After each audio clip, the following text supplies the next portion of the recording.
Hi! Today I would like to show you how you can transfer files from Xiaomi device to Xiaomi 11, Lite 5G and E. Start by going into Play Store on both smartphones and tapping on the search bar. Now you need to download this free app called Send Anywhere and open it on both smartphones. Here you need to choose I accept, confirm, continue and allow. Finally, select Send on this Xiaomi device and Receive on Xiaomi Lite. Now tap on all of those dots and choose Send. This way you will transfer all of those files. It will take a while though, so I will go with one photo, for example that one, just send and click Got it.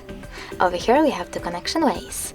You can scan this QR code by tapping on the scanning icon on Xiaomi Lite, selecting while using the app or only this time and pointing camera at the code.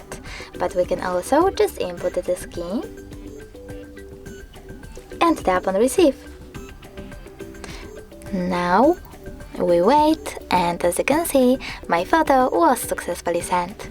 Thanks so much for watching. If you enjoyed this video, don't forget to leave a like, comment and definitely subscribe.